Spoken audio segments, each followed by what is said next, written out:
digital pro ထူရပါဒီနေ့ပြောပြပေးမှာ code lady ပါ code lady ကတော့ဒီကောင်လေးကဂိမ်းဆောင်ရင်လည်းငွေရတဲ့ app ပါဒီကောင်လေးကမြန်မြန်ရပါတယ်เนาะဒီကောင်လေးကဒီမှာပြထားတဲ့အသေးပုံလေးကရှစ်တက်ပေးပါတယ်တတုံးကို59မိနစ်ဆောင်ရပါတယ်เนาะရှစ်တက်ကုန်တော့ရင်တတုံးတစ်ပုံ59မိနစ်ပြန်ဆောင်ရပါတယ်ပြထားတဲ့နေရာကတော့ daily task ပါเนาะဒီ daily task လေးတောင်ဝင်လို့ရင်လည်း coin လေးတွေရပါတယ်เนาะဒီဘက်မှာတော့သူ့ရဲ့ဒါ level update လုပ်တဲ့နေရာတွေပါတယ်ပါเนาะဒီကနေပြီး level နဲ့လဲမယ်ဆိုရင်လည်းသူကကျွန်တော်တို့ player level နဲ့လဲလိုက်ရင် coin တက်ပါတယ်เนาะ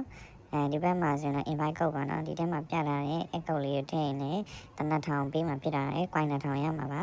ဒီကောင်လေးကတော်တော်လေးမိုက်ပါတယ်ငွေလည်းအရကျန်းပါတယ်เนาะโอเคဒီမှာဒါဆိုရင်ကျွန်တော်ငွေထုတ်တဲ့နေရာလေးတစ်ချက်ရှင်းပြပေးပါမယ်ဘေးမှာပြထားတဲ့ဟာလေးကတော့သူဟိုဟာလေးတွေပါနော် mission လေးတွေပါမယ်နော်အပေါ်တစ်ထောက်မှာကျွန်တော်ငွေပုံလေးကိုနှိပ်မယ် coin ပုံလေးနှိပ်ပြီးဆိုတော့ဒီမှာကျွန်တော်တို့ withdraw ရှိရယ် withdraw မှာ pay ပါတယ်နော် pay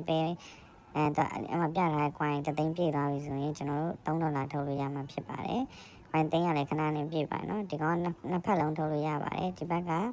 ပတ်စံဘက်မှာကျတော့ကျွန်တော်တို့ဒီ$10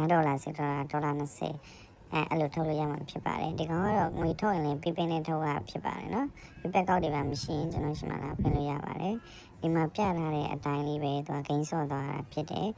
အဲ့လိုမျိုးတော်လေးတွေဖွင့်ပေးလိုက်ပါဖွင့်ပေးလိုက်တယ်ဆိုရင်ဘိုးတော်ကြီးနားရောက်သွားရင်ပတ်စံရမှာဖြစ်တယ်โอเคဒါဆိုရင်ကျွန်တော်ဒီဘက်မှာ coin 300တက်သွားပါပြီနော် coin ရတဲ့သိန်းပြည့်ရနဲ့